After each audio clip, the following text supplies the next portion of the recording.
And we're live. Great. Well, welcome everyone. We're here for another edition of Innovations in Education for a Big Bold Future. So a Facebook Live series that the Pritchard Committee for Academic Excellence has been hosting since March 17th, the Monday in which we all began social distancing. It seems like a different world ago, the day before March 17th, and here we are many months later, still having conversations on Facebook Live to better understand the challenges we're facing as we make our way through the global health pandemic, and focusing on the innovations that we're seeing in communities, in our school districts, in our workplaces that will lead us out of this pandemic into a stronger future than when we went into the pandemic. So we're pleased today to have a conversation again about the digital divide that we're all experiencing as we learn to work remotely, learn remotely, and access healthcare remotely. We've hosted 2 live Innovations in Education's episodes on the digital divide in the last few months. The first focused on the demand for adequate access. In June, we spoke to national and state leaders about how internet access or the lack of internet access impacts not just K-12 education, but also post-secondary education. It also impacts the economy, the workforce, and healthcare, and becomes more and more of an impact as we move further and further into our experience with the coronavirus. In July, we shifted our focus to the supply side of the conversation and talked with internet providers, where we discussed the 2 main issues surrounding internet access: affordability and access, particularly in rural areas, but also even in some pockets in urban areas where access is not adequate or even existent at this point. We've also had one-on-one conversations with Rob Morphonius, who is the CEO of KyWired, about how that project is providing middle mile access across the state. And we talked with Dr. Allison Davis at the University of Kentucky's Community and Economic Development Initiative about her study that rated each county on its level of internet connectedness. We'll link all of those programs and the profiles that the University of Kentucky has designed in the chat box below our Facebook Live, so you can access those as well. With this conversation today, we'd like to not only connect those dots between supply and demand, but also talk about the experience of the end user. So today we're going to talk with a parent, we're going to talk with a student about the results of their student survey, and understand the issue from the standpoint of a community leader and an individual working to ensure that families have better experiences across the board. So in this new normal of remote learning, we must explore both the short-term solutions to make remote learning and living a higher quality for all of us until the long-term infrastructure solutions are a reality. So panelists, Tracy, Nyesha, Kate, and Amina, we're excited to have this conversation with you to better understand how we move from rapid response to the next normal, where there's a little bit more certainty for students, families, and individuals trying to work from home about the stability of the internet. So Amina, I'd like to start with you, and we'll just kind of do an initial round robin around our panelists and let you introduce yourself, the organization that you're representing, and just a little snapshot of your work. And so we'll do that with each one of you, and then we'll come back around to kind of a deeper conversation and questions. So Amina with Common Sense Media, I'll start with you. Great, thank you. So I'm Amina Fazlullah. I'm Digital Equity Counsel with Common Sense Media. I'm really glad to be here, and thanks for inviting me. I've been working on connectivity issues for over a decade, focused on ensuring access for vulnerable communities. And with Common Sense, I've been working on the particular piece of digital divide issues around students and families. So particularly focused on the homework gap. Common Sense Media is an organization that has worked to provide families and kids and educators with information that can support them as they use technology. So we provide ratings and reviews of content. We also do reviews of ed tech products and privacy screens for educators. We have developed a digital citizenship curriculum that's used in well over half of the public schools in the country.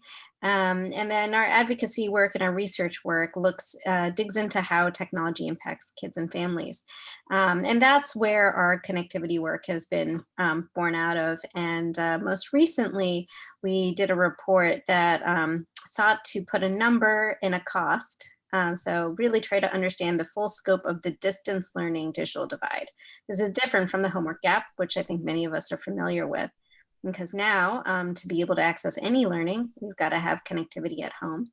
And our numbers came to about 16 million students across the country.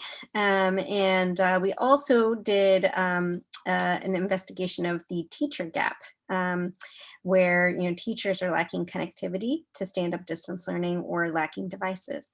And then we put a price on that, trying to understand exactly how much it would cost in the first year to close that distance learning digital divide, which we found would be between $6 and $11 billion.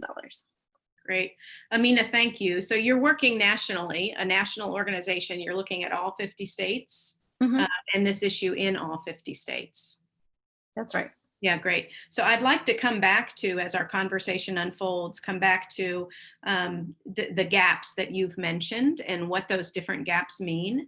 And then maybe touch on the digital citizenship piece, because I think that's part of the conversation we've not really amplified yet. That's going to become increasingly important as we move into the next few months with families working and learning at home still. So we'll come back around to those pieces. We are very appreciative of you joining us today and spending some time unpacking Common Sense Media's research. Absolutely. Tracy, I'd like to go to you now. You are with the National Center for Families Learning, based in Louisville, but a footprint nationally. So you're seeing this issue in all different states across the nation, and you're working on the ground in Louisville to close the digital divide. So share with us a little bit about the National Center for Families Learning, kind of what you're doing at this moment in time when you can't work with families directly in person. Sure, thank you, Bridget. It's an honor to be with everyone here today. We are a regional partner with the Kentucky Cooperative for Families and Schools, and we are a national partner serving families, schools, and community-based organizations around dual generation learning. NCFL offers place-based whole family learning models, and the key word there is place-based, because when COVID hit, our place-based concepts were really turned on their ear. Our family literacy models are designed to improve the educational and economic outcomes of the entire family through holistic programming that serves both parent and child simultaneously. And we know from our families and our partners, both in Jefferson County in Kentucky and across our work nationally, is that our families are struggling in several direct ways, many of which I know you all have touched on in previous sessions. The first being definitely equitable access. Some of our programs have 55% of teachers who can't access the internet, and that percentage, of course, climbs much, much higher when thinking about our families.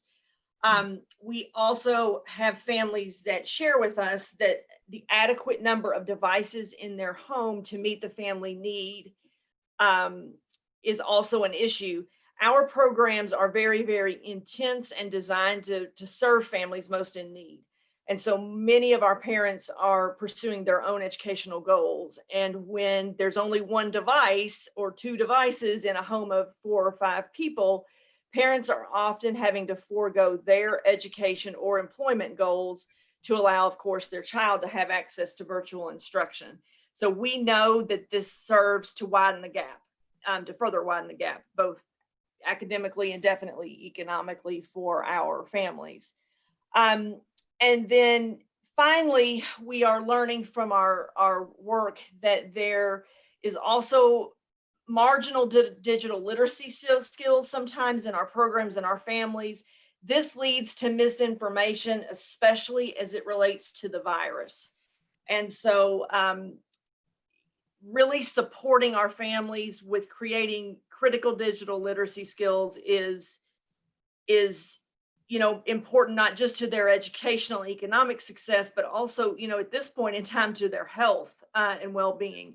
And so those are the three things that we are really seeking to address in both the short and long term, based on what we're learning with our partners.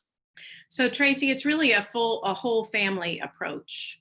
Yes. You mentioned two gen, we've called it for some time, I think. So you're really looking at the digital divide issue, not just through the lens of the K-12 learning, but through the lens of what families and students need together to continue their learning, and to be able to access the resources they each need in the household to progress. Yes. Yes. And what we know is that in one device families, that is incredibly difficult to do, especially if a parent is working, working remotely in any capacity. Yes. Yeah, absolutely. Okay, great. Great. Well, thank you for your work, and we look forward to hearing more as the conversation unfolds. So Kate Akers, thank you for joining us. Kate, you are working at home in Spencer County, Kentucky. You have two young children, one in first grade, is that correct? And then one who's preschool age. You and your husband are both working from home and getting ready to school an elementary child and keep a preschooler on track. So share with us the challenges for you as a remote worker, a parent at home who's trying to support remote learning. Well, first of all, thank you for having me today. This is such an interesting conversation, and I've really enjoyed the other conversations and really watching those unfold. So to give you just a little bit of a background, in March, when I heard that at the time my daughter was in kindergarten, that her school was going online, that the schools were going to be closed, I called my mom and said, "Hey, Mom, can we come home for a few weeks and try to get something figured out?" Because my husband and I work full time. We both work in the field of data analytics. And now through working from home for 5 months, both of our employers have decided that this is probably a permanent place for us to be in, even post pandemic. So we moved from a much larger city out to rural Spencer County, Kentucky. That's Taylorsville. And so, in learning lots of new things about living in this area that, again, my parents live in, but it's certainly been a journey. We do not have access to broadband internet. And when I say access, I mean no providers provide internet access for us here. We do have middle mile internet to connect it to the conversation yesterday, or I guess it was last week. Whenever you watched it online. Whenever I watched it. Yeah, I know that I watched it later. And so just to connect those two pieces. And so our family has really struggled with what do we do? We came from a place where we had fiber internet. We were streaming Netflix. We were, and all these other things. And I have Zoom calls usually all day, as well as logging into a VPN site so that I can actually log into secure data and do analytical work. And my husband's in a very similar situation. So when our daughter came home, when our oldest, who again was in kindergarten at the time, it was carving out time every day. She had a synchronous learning experience. So they would meet online for an hour every day, which was great. So she could get to see her classmates and her teacher, but that really required her to focus. She was in kindergarten, so although she's learning to read, she can't read directions or anything like that, and had really never used a tablet to do any sort of online learning. So it was really a big learning curve for my husband and I, even in being in a field where we use IT every day. And then we also have a preschooler.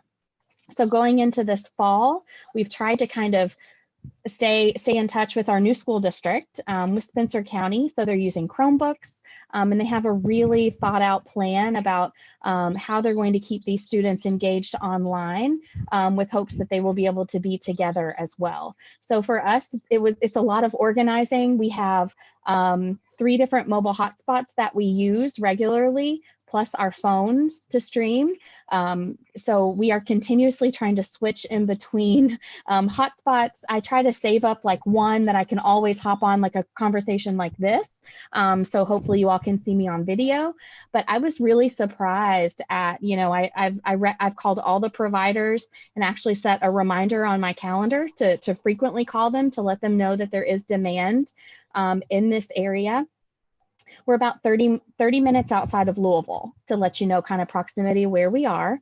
And so for us, it's just, there's so many different things going on. We are here with my parents, which really help out with childcare, which has been wonderful, and realizing that we're really fortunate in that area. But at the same time, my husband and I wanting to make sure that we spend time with our first grader, as now she's diving back into school and hopefully really becoming a reader. And then our preschooler, who's very social. And so trying to figure out how we can really provide these types of opportunities and keep our children on track. And then at the same time, trying to really piece together the issues that we have around internet access. Yeah. So Kate, and I want to underscore that you're both working full-time from home, with limited access. You just, described cobbling together multiple hotspots to make sure you and your husband can do your work. So you're working for an employer not there in Spencer County. You're working for an That's right. employer. That's right. If you want to share any detail around that. Sure. So actually, my employer is in Pennsylvania. Both of our employers are in Pennsylvania. I work in higher education, and my husband works for Hershey. So, so we're working for remote employers who do not care where we work and are very happy that we are choosing something that'll really help out our family. I like the balance conversation earlier. It helps that now we are closer with our families. But yes, we are both really, I feel very fortunate because our employers understand this. So if a child walks behind me, or most of the time actually in front of me while I'm trying to, have some sort of conversation with I'll just say with a university president or someone in the governor's office. But, at the same time, right? Yeah, exactly. They just kind of keep going right in front. But I also think that it's really important that they see me working. So, we're getting this kind of balance, and I think they're beginning to understand what exactly my husband and I do. So that's been useful. But we have employers that are incredibly understanding. But we work very traditional schedules, so we don't do a ton of work in the evenings, but our schedules are normally 8 to 4, 8 to 5 timeline, which also happens to be the timeline that our daughter was trying to do her synchronous learning. I think it's so important to underscore, if we're really looking for opportunity in this pandemic and thinking about reimagining work, reimagining the delivery of education, reimagining what the future holds and how we get to that big, bold future.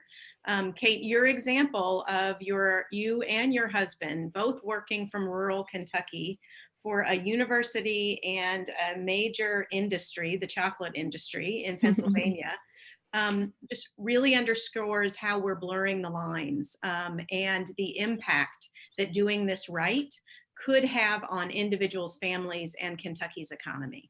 So getting this right is not just about rapid response and getting through a pandemic. Getting this right puts us on a path to a much brighter future for our state, for families, for rural parts of our state, for individuals. You're using that post-secondary education of yours attached to a good, strong, flexible employer, and you're able to do that from rural Kentucky. That's success. Thank you. Nyasha, I'd like to go to you now as a student, a senior at Paul Laurence Dunbar High School here in Lexington, Kentucky. And you've been working with other students across the state who have surveyed thousands of students in Kentucky to better understand how the average student has experienced COVID, our rapid response, how they're experiencing the summer, what they're thinking about as they go into the fall. And one of the issues you all explored is access to broadband. What's working for students, what isn't working for students. So give us a little bit of background on you, your connection to the Coping with COVID survey, and just a little bit about what students are learning. And we'll make sure we dig deeper into that conversation as we go on this afternoon. Yeah, so thank you for having me. Like you said, my name is Nyasha Musoni, and I've been a member of the Picture Committee Student Voice team since my sophomore year, I believe. And so that involvement in the Student Voice team pre-COVID and pre-pandemic really opened me up to be more involved with this student coping with COVID student-to-student survey. It was specifically looking at how we, as students, we are primary stakeholders in education, and how we are a multi-dimensional people, we are people. And so the way we experience everything going on with COVID is very different. And at the beginning of COVID, just with all the fast changing things, how school was out and no one was really certain, it became very evident that the pandemic was impacting students very differently. And what was happening within the schools was very important. And it was very important for us to understand how students' lives were changing in order to move forward with school in the future. So we did a survey of students, and we reached about 119 counties, and we were able to get a lot of information about how students are dealing with the pandemic, not only when it comes to education, but also when it comes to physical wellness, social emotional wellness, and also issues of access, like we were saying, particularly access to Wi-Fi, computers, and other such devices. And as schools started to shift from in-person to by means of the internet, it really became important for us to understand how students are experiencing this and what needs students have, because now having a computer, having Wi-Fi, having these reliable connections to the internet is very, very important to education. And so the survey was not only to find out about that, that's a portion of our survey that has proven to be very important, especially as plans for the new school year and just school in general to come have become to develop.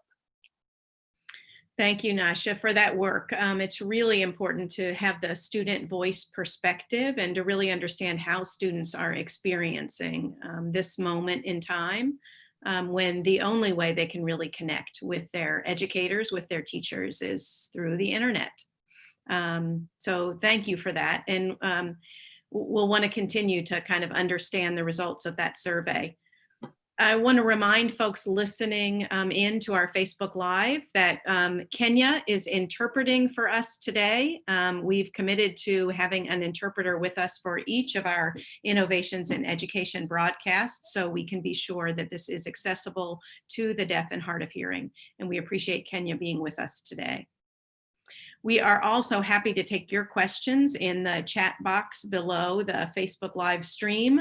So please go ahead and type questions in for any of our panelists that you might have, and we'll be sure to ask those as the conversation unfolds.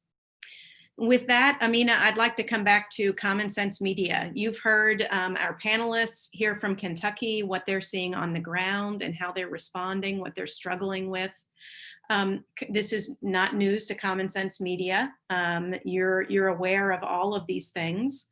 So what are you calling for in the long term and in the short term as you watch this, the pandemic unfold across the nation, and you know what's on the horizon?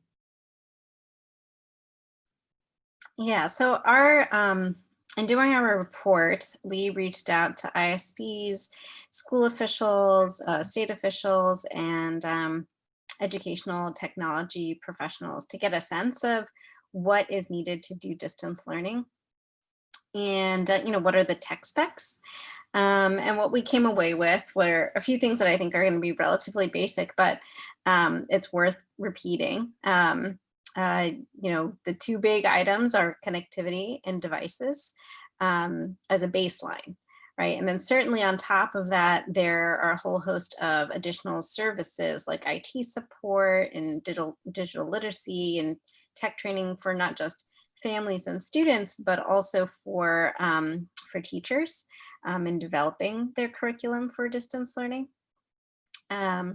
But the very baseline is connectivity and devices for students and teachers. And what we found was that you couldn't do this work with cell phones. You truly needed to have a device in hand that was appropriate for sort of the age and the level of work. So what we heard from most educators was that by second grade and up, it's best to have a laptop. You could probably get away with a tablet up to fourth grade, but really it's ideal to start to have a laptop from second grade on. And then for the connectivity portion, it was important to have high speed access to broadband. And our tech specs found that 100 Mbps is really what's needed for sort of synchronous distance learning. So if you're going to spend a day with multiple students in the household, and you're going to have, pretty robust synchronous learning, which is ideal for younger learners because they really are doing something more social. Older learners might be able to, do some more work on their own. And so having that flexibility in terms of what kind of bandwidth you have available to is really important if you want synchronous learning. So that's really what is needed today for the, best distance learning environment. It also enables you to do all sorts of wraparound services, right? So in the spring, we experienced sort of like this very sort of, last minute, no one was expecting distance learning environment. Now, as schools are considering some form of distance learning over the next year, they're trying to prepare something that's going to be lasting and useful over the course of a full year and maybe even beyond, which is great. It's good to have that kind of thoughtful approach.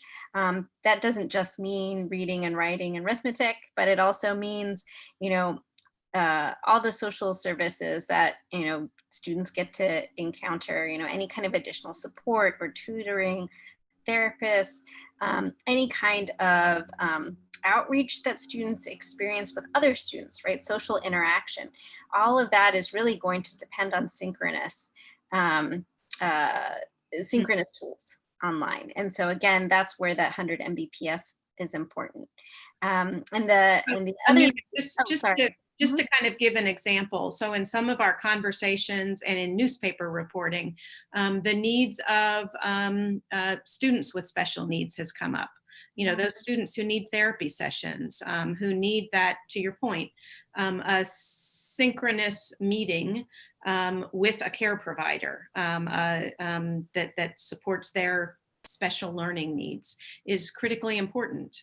And so I think you're helping us unpack, right, the importance of the 100 megabits. Yeah, yep, that's right.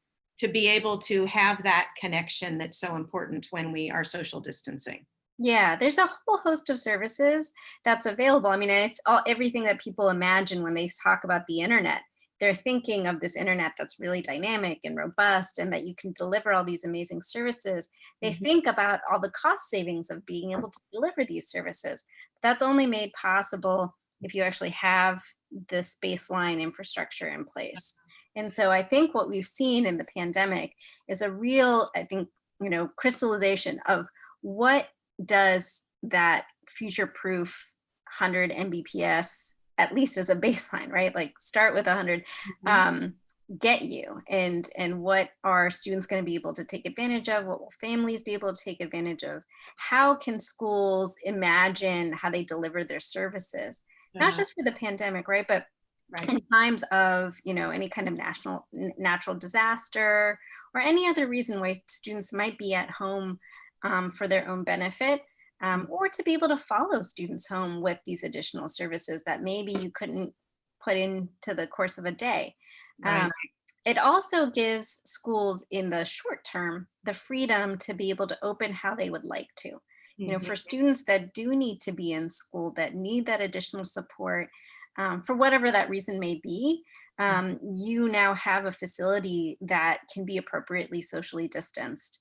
And you can limit, you know, your resources around sanitation and cleaning and, you know, protecting the health of employers and families in a way that is a little bit more doable because you've got a smaller group that you're working with because you're able to have many other students working from home with distance learning. Yeah. Um, I want to unpack the different ways that folks get internet and how Common Sense Media has arrived at an estimate of access. So there are a variety of different ways that states and the federal government are counting whether or not folks have access to the internet. One of those ways that I understand is a difference in how a choice that Common Sense Media has made is the difference between, I guess, fiber or wired internet and wireless internet. So Kate, as I've understood you with different hotspots, you're working completely wireless with hotspots. There's no hardwire internet access. And so that presents certain challenges for you, but it is the way you're accessing the internet right now. Amina, That is correct.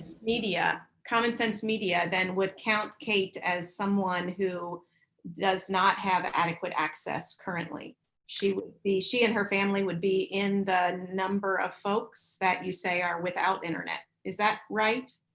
no, actually. No? So for Okay. the very sort of like initial sort of first tranche of how do you connect everyone for distance learning during this pandemic, we include sort of everything that's on the table, and that's what our cost estimate actually shows. So, Okay. you know, whether it's mobile hotspots, we don't suggest cell phones, but we do think that, you know, a mobile hotspot with an adequate data plan, that's the key, because that you can run through data very quickly for any kind of synchronous learning.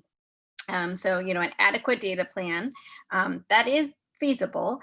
Satellite, again, with adequate connectivity, still not ideal because it's just traditionally very spotty and expensive. Both of these options are pretty expensive, but it's available. And then, you know, ideally fixed wireline, you know, some form of fixed wireline, whether it be fiber, or cable, or DSL, but then of adequate levels of connectivity. And the very bottom adequate level of connectivity for some form of distance learning, we suggest is 25.3 Mbps. And so, you know, it's possible, but you're not getting synchronous learning at that point because you'll just get very spotty and, you know, interrupted experiences, which is very distracting for a small child, even for an older child to deal with. Right. So we have a question from a listener. Melissa Taylor asks, the current FCC definition of broadband is 25 megabits down and 3 megabits up. So that's upload or download and upload speeds. Is there work underway to get that definition updated? Yeah, certainly. Advocates of you know, connectivity have been talking about making sure that definition moves so that it actually reflects what we consider to be adequate broadband to meet the needs of all the sort of actual functions that we want to do on the internet. That's, you know, periodically updated. So a lot of schools have done connectivity programs or, you know, with ISPs where they are tagging the sort of baseline speed that's offered to the definition, the current FCC definition, so that, you know, if it does raise over time, that, you know, whatever is offered by the ISP will also raise over time. But I'll stress again, our own findings showed that, you know, 25.3 is really the baseline level of service that's needed for some form of distance learning. And you would have a lot of difficulty with very synchronous distance learning programs at 25.3. Mm-hmm. Okay. Amina, you also mentioned affordable. So what a family can afford. Does Common Sense Media have kind of a target there of what you would like to see providers provide adequate internet service? At what cost? Yeah, I mean, at this point, I think, there is such a push from schools to be able to, and when we're talking about distance learning, you want to make sure as a school that you have a sense of all of your students getting uniform connectivity and having a uniform device in hand, because you're also building a curriculum based off of those tech specs. And that gives you some control over, what your student is experiencing. If everybody's kind of going off and getting some form of connectivity or device, that might make it very difficult to roll out your distance learning program. So most of the schools have taken this on themselves. And so, I think the benefit of that, certainly for families who are having difficulty affording connectivity at current rates, even at say $10 a month, is that schools can become a super subscriber. And schools can do a bulk purchase, either of hotspots or potentially making a deal with ISP to be able to deliver that connectivity, and that helps drive down costs. So they would be able to garner a better deal, potentially, not just for 1 year of service, but maybe even for a few years of service for many, many students within their district, and help guarantee that uniform form of access. So Tracy, that type of approach, if we're really thinking through the lens of schools and school children and maybe bulk buying access to internet, is that enough to meet the needs of the families that you serve when you're thinking about two-generation approach to moving families forward? I think it certainly goes a long way. One of the things that we have been fortunate enough to do over the last 5 or 6 months is really divert funding, and our funders have allowed that, but divert funding to actually provide those physical hotspots and Chromebooks and Kindles and different devices. But what I still think has to be addressed, and that schools have to just be aware of course, is that families need support once they have them around what to do with them. And that support has to come in multiple languages and in multiple different modalities to be sure to reach all families. And so I think it's really critical that families are at the table with districts when those kinds of decisions are being made. Yeah, that's a great point, Tracy. And I'll just draw folks' attention to a link in our chat box that provides the profiles that the University of Kentucky created about the digital divide. And it's interesting to look at how they broke things down, basically in whether or not there's access in a community, some level of affordability, socioeconomics, but also readiness, so kind of digital readiness. And that's what I hear you kind of mentioning, Tracy, is that digital readiness. We can provide access, we can get the device, the laptop, into the hands of families, but there's still more work that needs to be done on the readiness side of the equation. Yes, one of the things that Jefferson County has an ability for families to request additional devices. But in order to do that, you have to know where to go, how to navigate to get there. It's still those pieces that are critical. Mm-hmm. So Nyasha, fast forward for you. You're a high school senior, but you're thinking ahead to college. And, college students have had to, in the spring, move off campus, complete their learning remotely. They may be on campus this fall. They may be doing a lot remotely.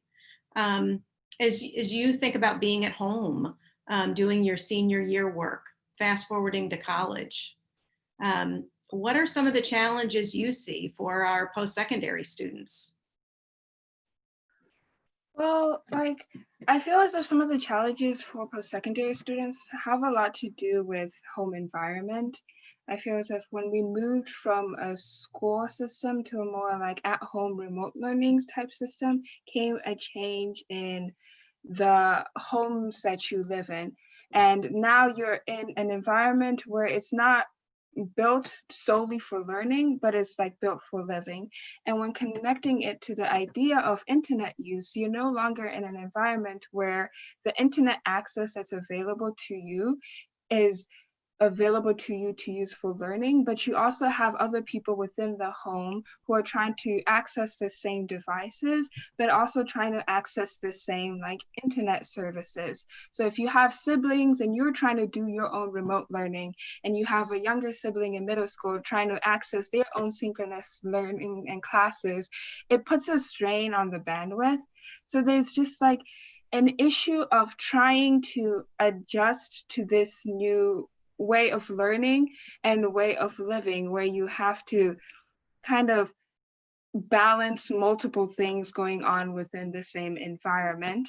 And the issue of access, and also the issue of like time, because students' lives have also changed quite a bit as like Corona and the pandemic have happened. Home environments have changed. Students have taken on new responsibilities and are starting to have to take care of things that they never before had to. And we're considering post-secondary, like the idea of going to a college campus where it's built for learning, but also socializing, whilst now you're at home and you're trying to learn and take care of everything at home, and you miss a lot of the aspects that come with being on a college campus. And then all the anxieties that come with transitioning from high school to college, and now the issue of all these resources that are no longer there, all these things that you had access to or would have had access to on a campus that are now no longer guaranteed.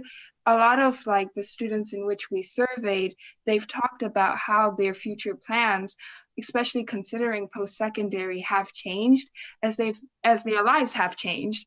And you know, a couple of the responses have been negative, which is quite concerning, but it's something that, you know, we need to consider, both like when it comes to both K through 12, but also at a post-secondary level. Yeah, and I can't help but think about, you know, the issue of scarcity in so many, scarcity of time, scarcity of resources, scarcity of connections in the midst of the environment we're living in. And as you described, first time I've had this thought, as you described, you know, using bandwidth in your home, it wasn't built for everybody learning and working at home. You know, it's like a family using up, or one individual in the family using up all the hot water in the hot water heater, and everybody else has got a cold shower to deal with until the hot water heater heats back up again. So Amina, that brings me back to the digital citizenship piece. So these are conversations we weren't having a few months ago.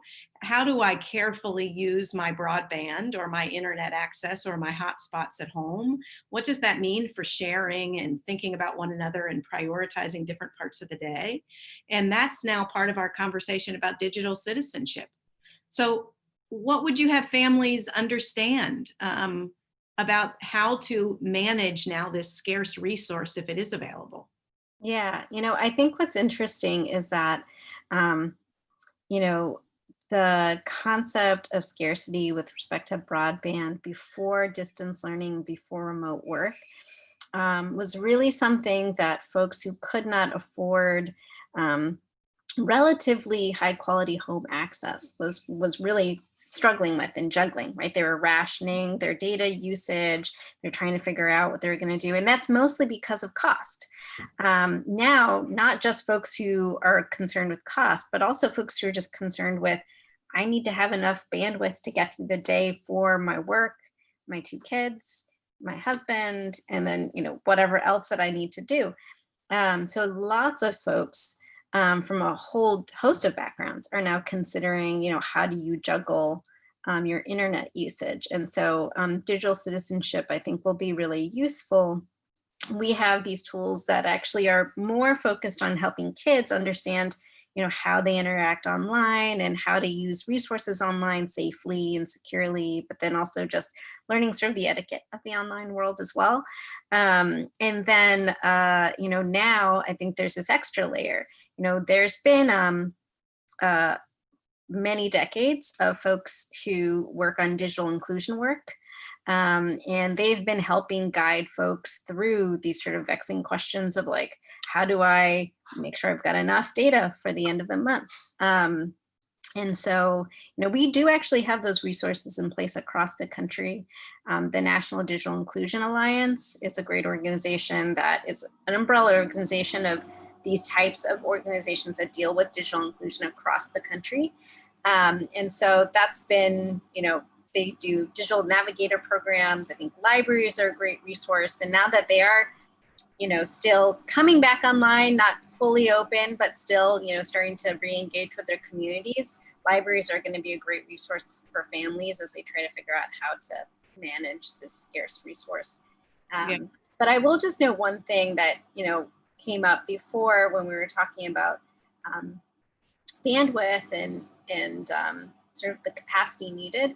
I think what's really interesting is that, in states like Kentucky, where you've got rural areas, but you've also got urban areas, I think this pandemic has showed us that there's value when we do invest in infrastructure, to invest in this sort of future-proof infrastructure that meets these distance learning, remote learning, telemedicine needs.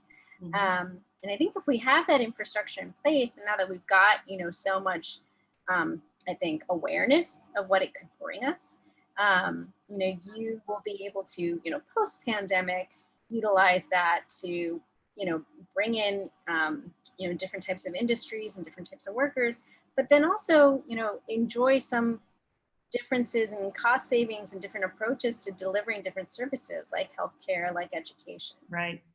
Absolutely. This is a way for a state like Kentucky to really get ahead if we figure this issue out and we have a good, strong plan. We have an emergency response plan for digital learning and work over the next few months, but we get this right over the long haul as well. KyWired, the project in the state, has estimated that if they are able to complete their project by the end of the year, Kentucky could go from kind of the bottom of the national rankings in connectivity to, the top tier, which would be great for remote learning, remote work, remote access to healthcare. Our Department of Education in 1995 was a leader nationally in connecting schools and partnering and connecting our libraries, which were the hubs of learning, of course. And so we can celebrate that leadership, but now we have, people are trying to learn from home. So we've got a challenge in front of us to make sure we stay in that leadership space. So Kate, that brings me back around to you. You've worked in Frankfurt. You know what that work is like. You know where Kentucky has led the nation in different areas. And now you're working from home remotely in Spencer County. What have you done at the local level to raise awareness about the problem and to try to figure out the solutions, both the near term and the longer term solutions for Spencer County? So I think that actually the conversations that were happening that you all hosted last week were really helpful for me in thinking about what really is the next step. So I mentioned I call all of our local providers quite a bit. And then I also am becoming a little bit more active on social media, also asking people, has anyone been successful in getting last mile internet, and what were really your processes to really get you to that? Because I haven't been successful just yet. And so for me, I think the next step is really to begin to talk to our local officials and see if there's any space or any movement in that. And then I also make sure that anytime I see a survey that comes across, my email or my phone or whatever it may be, just to let people know that, we do not have access to broadband to internet in our area. Amina, I really enjoyed hearing from you and hearing about that 100 megabytes. I don't know if you saw me fall out of my chair, but on a good day, like the best day, like at the beginning of the month, we're at 30. So, but that's yes. So just now, whenever I'm looking at all of your lovely faces, the only ones that move are the ones that are talking, which which is helpful. That way I can still stay connected, but I don't get that full synchronous even conversation to see you all nod or frown or whatever the case may be.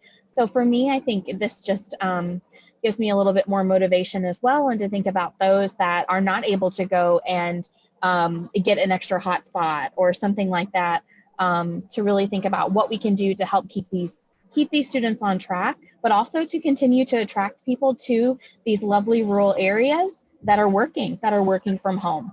Yeah, and keep our families on track from a workforce standpoint, right? Yeah. Absolutely. Tracy, the families that NCFL is serving, are many of them working, going to school from home? Most of our parents in our place-based programs are going to school. And so we know that, again, they've had to make some pretty tough choices about sort of putting their own educational goals on hold in order to have that bandwidth for their child to engage virtually in their instruction. So definitely yes. Yeah, good. So we have another question about KyWired middle mile being leveraged to deliver internet to the schools. And so Melissa, I think the answer to your question there is again back to 1995. Kentucky has really delivered internet to our schools and our libraries, and actually led the nation in making sure our schools were connected. But now with everyone learning at home, we need the connection in different places. So that last mile becomes so critically important. It's still important that our schools are hubs of connectivity so that teachers can reach students, if the teachers can be in the building, or if we can get back to some small scale usage of our buildings in small hubs or pods of learning at some point. But the last mile is going to be critical, and figuring out that last mile, both wired and wireless, will be important. So it's clear that the federal government has a role in this issue, because every single state across our nation is dealing with this issue and will continue to deal with it. Again, this isn't a rural versus urban issue. It's an issue in urban areas and rural areas. The issues are unique, but they're issues nonetheless. And the federal government has a role to play. So it's our understanding that negotiations between the Senate, the House, and the White House for another COVID-19 stimulus relief package are either quote unquote continuing or stalled, depending on who you talk to. Senate Republicans have signaled that they may offer a quote unquote skinny coronavirus stimulus package this week that would address the Postal Service, unemployment benefits, and may include some education related funding, as well as COVID-19 testing resources. However, it remains unclear if and when a vote could come on an overall stimulus package that might include supports for the internet nationally. Both chambers have adjourned for the August recess, with the Senate returning September 8th and the House on September 14th, unless they're called back early. Broadband supports may be addressed in the next stimulus, but we're not clear about that. The House, right before the 4th of July, passed the Moving Forward Act. It would have provided $1.5 trillion in infrastructure and put $100 billion into broadband supports, with a priority on remote learning. Most indicated that the House Act was probably dead on arrival in the Senate, but pieces and parts like broadband have wider support and may get included in a final stimulus, including price supports for high-need families, as Tracy has mentioned, working with in Louisville, and flexibility in the E-rate program for our schools and libraries to move out into our communities more. So we hold on to hope that Congress will, in fact, make a move to support our states in ensuring that more families and individuals are connected for remote learning, remote work, and remote access to healthcare. If you've not already sent an email to your congressperson, please do so. We have a link to an email that you can send in the chat below the Facebook Live, and we'll encourage you to use that to let Congress know this is a critically important issue and there's a role for Congress to play. We've had over 600 emails go to Kentucky congressional delegation, and there's plenty of time for more, so we encourage you to access that. So as we wrap up, Amina, as you look again at this issue across the nation, and I'll ask each one of you, I think, this question as we wrap up. We're dealing with extreme challenges. We're all looking for opportunities, and we're identifying ways to innovate. And hopefully, even as the months drag on, we are latching on to some sort of hope on the horizon, that we will come out of this pandemic stronger on the other side. And so, Amina, as you look at these issues, you look at them nationally, what gives you hope? There's so much, actually. I think what's really positive is that we are now, as a nation, schools are doing some incredible amounts of data gathering and assessment, which we've talked about a little bit today, which gives us a better picture of what students and families actually have access to when it comes to technology. That's been a huge black hole up until now. We really don't have good data on that. And, now we'll have an opportunity, not just have, one snapshot of where there are gaps in service and who needs a device, but potentially a continuing refreshable assessment where we'll be able to sort of dynamically get information on what type of service people have access to, what those speeds actually look like, what costs are like, and what type of devices are working for students and for teachers. That's really hopeful. Also, I think we've got evidence of where states have really engaged to try to build infrastructure and have some long-term thinking around broadband. Not just meeting the current definition of broadband as it is today or it was 10 years ago, but really thinking with the future in mind and building infrastructure that can meet the future needs. You see huge payoffs. So in places like that are really rural, like in North Dakota, they've had a lot of success in being able to connect families to a wireline broadband provider because they've got wireline broadband providers in place, because they've taken steps to build that out. And that's encouraging for other states as they're embarking on these types of infrastructure bills to kind of see, okay, this is going to pay off. It's going to cost a bit and it may take a little bit longer, but it'll truly pay off for my state because we've seen it pay off in other places. Thank you. And we see some of those bright spots in Kentucky. Jackson County and the phone company there really launched out many years ago with a vision. Owsley County is a highly connected, very rural and very poor county in Kentucky. Again, a result of community vision. And we're going to need more of that, as well as state vision. Tracy, what gives you hope as you work with families in Louisville and see the challenges and the opportunities for them? I think we've talked a lot about the barriers that we know families are facing, but what this will do is also give us an opportunity to break down a lot of barriers. And so we're exploring ways that our families can connect across those typical geographical barriers and classroom walls. And so really connecting parents in one rural community in Kentucky to parents in rural communities in Arizona, for example, but really thinking about the creativity that our families will be able to enjoy when some of those barriers are actually reduced. And I think that will give rise to a much deeper appreciation for both parent and student voice in being an integral part of the solution. Yeah, that's great. Breaking down those barriers, whether they're geographic or the barriers to information. Yeah, terrific.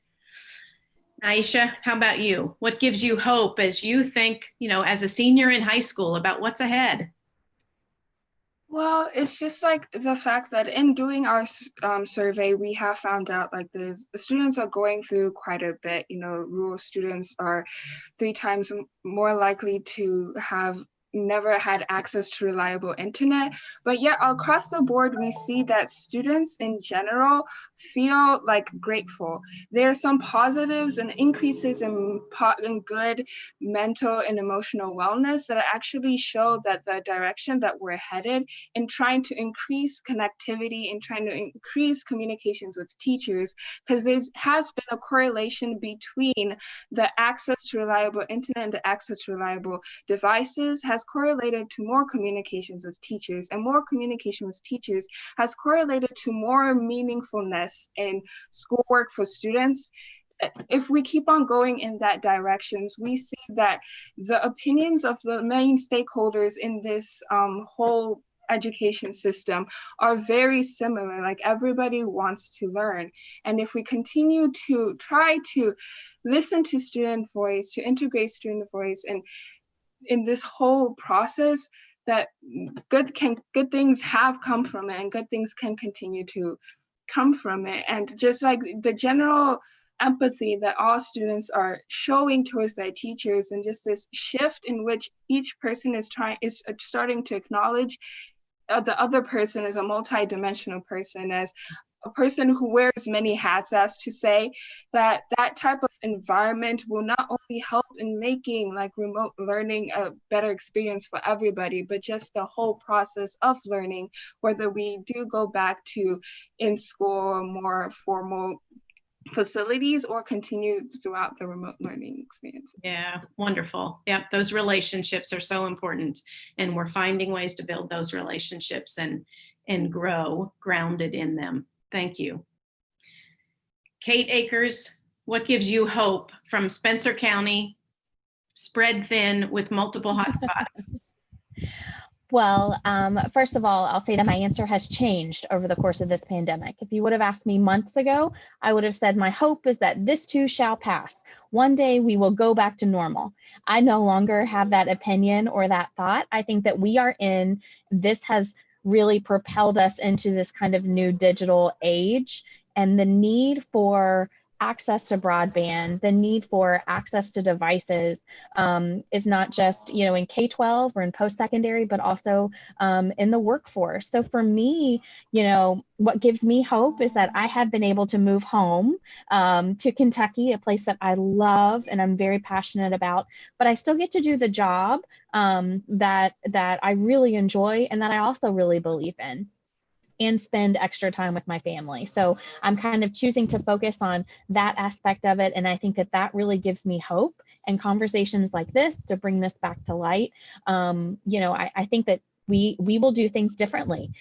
Even as students go back to school, we met our first graders teacher this week. First, we were all wearing masks. There were only 5 students present. We were all spread out, and she was so excited about the beginning of the school year. And to see her excitement, and she was so organized and ready for us, and I wanted to make sure that we were ready for her as well. So that's really what's giving me hope moving forward. Wonderful. Thank you, Kate. We clearly are reimagining our future together in Kentucky and nationally, globally for that matter. And we don't have the luxury of binary choices, in person, not in person. We really need to focus on building our creative capacities to think about alternatives, how we deliver for one another, deliver education differently, but still deliver on the promise of a big, bold future, a path to a larger life. Deliver on the promise of public education, deliver on the future potential for each of our individuals and families in the state. And so I thank each one of you for joining us this afternoon to talk about the challenges and the opportunities with the digital divide, how we close the divide, and how we identify opportunities on the horizon that we can use to make us stronger on the other side. Next week on our Facebook Live broadcast, we hope to have a conversation with individuals who are leading conversations either in Kentucky or nationally about how we deliver education differently as we reimagine the delivery of education for the future. Whether it be in person or virtual, what are all the different shades of alternatives that we need to be paying attention to and be creative about? So we'll look forward to hosting that conversation next week. And thank you again to each of you you. We'll include your resources in the chat for folks to see, and this will be posted as an archive for folks to listen to at a later date. Thank you each for your work. Have a great afternoon.